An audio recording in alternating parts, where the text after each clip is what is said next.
Hello, അസ്സലാമു അലൈക്കും. എടാ, +2 അറബി പരീക്ഷയിൽ നമുക്ക് വരുന്ന ഒരു സ്ഥിരം ക്വസ്റ്റ്യനാണ് ഇപ്പോൾ ഗ്രീറ്റിംഗ് കാർഡ് തയ്യാറാക്കാൻ. ഓക്കെ, അത് വളരെ സിമ്പിളായിട്ട് ചെയ്യാൻ പറ്റുന്ന ഒരു സംഭവമുള്ളൂ. നമുക്ക് അതിന് ഫുൾ മാർക്ക് വാങ്ങുകയും ചെയ്യാം കേട്ടോ. 3 മാർക്കിന് സ്ഥിരം അതിൽ ചോദിക്കാറുള്ളത്. എന്താണ് ഗ്രീറ്റിംഗ് കാർഡിന് അറബിയിൽ എന്താണ് പറയുക? അറബിയിൽ പിന്നെ തഹ്നിആത്ത് അല്ലേ, തഹ്നിഅത്ത് എന്ന് പറയും അല്ലേ, തഹ്നിആത്ത്. അപ്പോൾ തഹ്നിയാത്ത് തയ്യാറാക്കാന്ന് പറഞ്ഞാൽ നമുക്ക് എന്ത് മനസ്സിലാവണം? അത് ഗ്രീറ്റിംഗ് കാർഡ് തയ്യാറാക്കാനാണ് എന്ന് മനസ്സിലാവണം. ഇനി ഗ്രീറ്റിംഗ് കാർഡ് നമ്മൾ എപ്പോഴാണ് തയ്യാറാണ്? വിഷയം എപ്പോഴാണ്? എന്തെങ്കിലും സന്തോഷമുള്ള ഒരു ഇവൻറ്റ് വരുമ്പോഴോ, അല്ലെങ്കിൽ ഒരു പ്രോഗ്രാം വരുമ്പോഴോ, അല്ലെങ്കിൽ പെരുന്നാൾ, ഓണം പോലത്തെ ആഘോഷങ്ങൾ വരുമ്പോഴൊക്കെ അല്ല ഗ്രീറ്റിംഗ് കാർഡ്. അപ്പോൾ ഇവിടെ എന്ത് ചെയ്യും? ഇതോ ഇതേപോലത്തെ സിറ്റുവേഷൻസ് കൊടുക്കും. ഇപ്പോൾ ഈദുൽ ഫിത്തർ എന്ന് കൊടുത്തിട്ടുണ്ട്, ആമുൻ ജദീദ് ന്യൂ ഇയർ എന്ന് കൊടുത്തിട്ടുണ്ട്, ഓണം എന്ന് കൊടുത്തിട്ടുണ്ട് അല്ലേ. അപ്പോൾ നമ്മൾ എന്ത് ചെയ്യണം വെച്ച് കഴിഞ്ഞാൽ ഇത് ചോദിച്ചാൽ നമ്മൾ എന്ത് ചെയ്യണം? നല്ല വൃത്തിയിൽ നമ്മൾ എന്ത് ചെയ്യണം? ഒരു ബോക്സ് വരക്കണം. ഈ ബോക്സ് വേണമെങ്കിൽ നിങ്ങൾക്ക് എന്ത് ചെയ്യാം? നല്ല ഇവിടെ ഇതിൻ്റെ ബോർഡറൊക്കെ ഒന്ന് ഡിസൈനിങ് കൊടുക്കും. ഗ്രീറ്റിംഗ് കാർഡാണല്ലോ. പക്ഷേ പ്രത്യേക തരങ്ങൾ ഗ്രീറ്റിംഗ് കാർഡിൽ എത്ര മാറ്റർ എഴുതണമെന്നില്ല യാതൊരു കണക്കില്ല. നിങ്ങൾ എത്ര മാറ്റർ എഴുതിയാലും അത് ശരിയാണ്. അപ്പോൾ നിങ്ങൾ ഇവിടെ എഴുതിയിട്ട് നിങ്ങൾ ഈദുൽ ഫിത്തർ ആണെങ്കിൽ നിങ്ങൾ അതിനെന്ത് ചെയ്യുന്നു?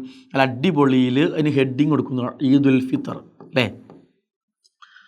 എന്ത് ചെയ്യാം? ഈദുൽ ഫിത്തറിന് ഹെഡിങ് കൊടുക്കുന്നു അല്ലേ. ഹെഡിങ് ആയിട്ട് കൊടുക്കണം. അത് വലുതാക്കിയിട്ട് ഗ്രീറ്റിംഗ് കാർഡിൽ ഇപ്പോൾ ഒരു പിന്നെ ഈദ് മുബാറക്ക് എന്ന് വലുതായിട്ടുണ്ടാവില്ലേ. പിന്നെ അതിന് നമുക്ക് എന്ത് ചെയ്യാം? ഈ കാര്യത്തിന് നമുക്ക് ഇപ്പോൾ ഈദുൽ ഫിത്തറാണ്, നമുക്ക് എന്ത് ചെയ്യാം? ഈദ് മുബാറക്ക് അല്ലേ, മുബാറക്ക് അതിൻ്റെ മുകളിൽ ഈദ് അല്ലേ. നിങ്ങൾ എങ്ങനെ കൊടുക്കാം? ഈദ് മുബാറക്ക് ഡിസൈനൊക്കെ ആക്കി ഞാൻ അപ്പോൾ തെറ്റിയപ്പോൾ ഡിസൈനാക്കി മാറ്റിയതാണ്. ഈദ് മുബാറക്ക് എന്ന് എഴുതാം അല്ലേ. ഇപ്പോൾ ഈദ്ക്ക് മുബാറക്കുൻ സഈദ് എന്ന് കൊടുക്കാം. ഓക്കെ, അപ്പോൾ അങ്ങനെ എന്തും നമുക്ക് എന്ത് ചെയ്യാം. അപ്പോൾ ഈ ഇത് വലുതാക്കിയത് ഈദ് മുബാറക്ക്. പിന്നെ എന്ത് ചെയ്യാം?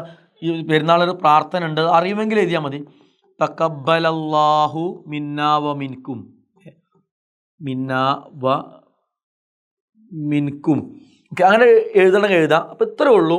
ഗ്രീറ്റിംഗ് കാർഡ് ചോദിച്ചാൽ നമ്മൾ ബോക്സ് വരക്കുന്നു, ആ വിഷയം എന്താണോ അതെടുത്ത് മെല്ലെ അടിപൊളിയിൽ കൊടുക്കുന്നു, ആ വിഷയവുമായി ബന്ധപ്പെട്ട 1 2 മെസ്സേജ് എഴുതുന്നു.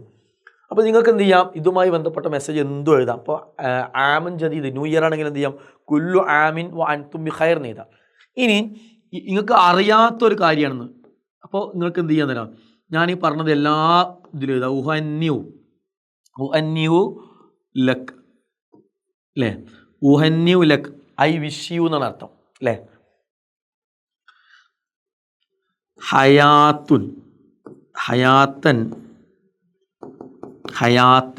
സഈദത്തൻ, ഹാപ്പി എന്നാണ് സഈദത്തൻ. താങ്കൾക്ക് ഞാനൊരു സന്തോഷം നിറഞ്ഞ ജീവിതം നേരുന്നു കേട്ടോ. അപ്പോൾ അതെന്ത് ചെയ്യാം? ഏത് ഗ്രീറ്റിങ്ങിൻ്റെ അടിയിൽ നിങ്ങൾക്ക് കൊടുക്കാം. അപ്പോൾ നിങ്ങൾക്ക് എക്സാമ്പിൾ ഇവിടെ തന്ന ടോപ്പിക്ക് നിങ്ങൾക്ക് മനസ്സിലായില്ല എന്താണെന്നുള്ളത്. അപ്പോൾ നിങ്ങൾ ആ ടോപ്പിക്ക് എടുത്തോട് വലുതായിട്ട് എഴുതി കൊടുക്കുക. താഴെ നിങ്ങൾ എന്ത് ചെയ്യുക? ഈ കോമൺ ആയിട്ടുള്ള മെസ്സേജ് കൊടുത്താൽ ബോക്സ് വരച്ച് എന്തായി? ഗ്രീറ്റിംഗ് ആയി. ഓക്കെ, അപ്പോൾ ഇനി ഗ്രീറ്റിംഗ് ചോദിച്ചാൽ എന്ത് ചെയ്യരുത്? അപ്പോൾ ഗ്രീറ്റിംഗ് ഇതിൽ ഏതെങ്കിലും ഒന്നല്ല കേട്ടോ. ഇത് ഒരു ഗ്രീറ്റിംഗ്, രണ്ടാമത്തെ ബോക്സ്, മൂന്നാമത്തെ എത്ര പോയിന്റ് ഉണ്ടോ അത്രയും, എത്ര വിഷയം കൊടുത്തു അത്രയും സെപ്പറേറ്റ് ഗ്രീറ്റിംഗ് എന്ത് ചെയ്യണം? ഗ്രീറ്റിംഗ്സ് നമ്മൾ വരക്കണം കേട്ടോ. ക്ലിയർ ആയല്ലോ? അപ്പോൾ ആ രീതിയിൽ ഇതിന് ആൻസർ എഴുതണം. ഈസി ആയിട്ട് 3 മാർക്ക് വാങ്ങാൻ പറ്റിയ ക്വസ്റ്റ്യൻ ആണ്. All the best. അസ്സലാമു അലൈക്കും.